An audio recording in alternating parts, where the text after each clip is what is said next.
Dating back to the original civilizations, humanity has always possessed an innate desire to know the answer to that most essential question. Are we alone in the universe?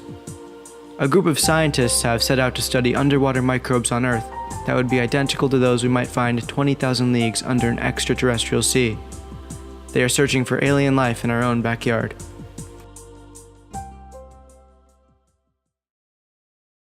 NASA really cares a lot about the origins of life on our planet, but also the evolution and origins of life beyond Earth. Those are really big questions, right? Are we alone in the universe? But they're also interested in kind of the methods that we use to study life on our planet, thinking about, how could we take these beyond? And what's really unique about this particular NASA project is that it brings together a group of oceanographers with a group of NASA scientists who are much more mission-oriented. And their science is really, how do we put people in the field to do NASA missions? We're looking for life or analogs for ocean world life on our planet in order to inform future investigations, but at the same time we're also employing NASA and a whole bunch of different types of people that like psychologists and people who plan missions on a daily basis, and they're watching how we work, and they're helping to get some information about how we would actually do this on another ocean world. From the liquid that they're getting out from the vents, we are trying to capture the microbes. So we're trying to actually put them in culture, see if we can grow them. Each of the dots there, is one colony of microbes. We're going to be looking at magnify them 1,000-fold. Each one of those specks is a single-celled archaea. They are prokaryotes, which means they have no nucleus. Archaea means ancient things in Greek, which is fitting as they first appeared on the Earth 3 billion years ago. These microbes can range in size from 0.1 to around 15 micrometers.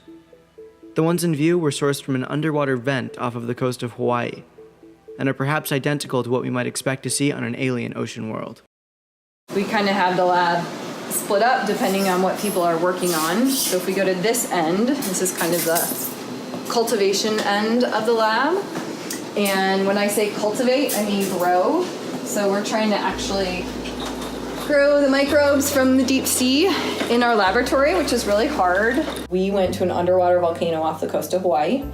It's 1 kilometer deep, so it's very deep. And the life forms there are invisible to the naked eye, and they are all microbial life, so single-celled bacteria and archaea. And the way they're surviving is they're extracting energy from the chemistry of the underwater volcano. So none of them are carrying out photosynthesis.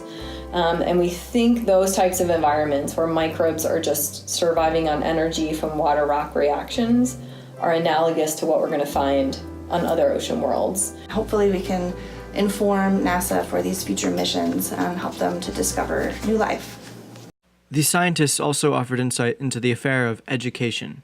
I got my PhD 14 years ago, and I can still remember a lot of the struggles. It's just a whole new world. It was so exciting trying to find a research project, learning more about the field. It's a challenge, that's for sure. I think everyone's experience is different. Every day was something new, a new challenge, and it was always really exciting, and I loved it. I also was living in a new city. I lived in Seattle, and I thought it was amazing. Field kind of the fact that I can both be here and up at the community college, and then I can, we do, reach those students and give them opportunities to work in the lab and see what it is all about to be a scientist. Well, I think, science and engineering, they, permeate our life.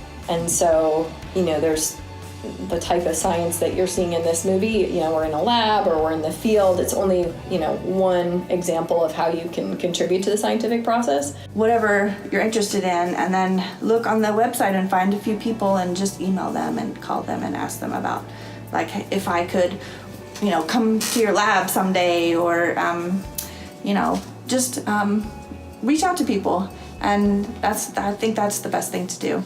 And finding what really tweaks your excitement and interest and trying to, follow that passion.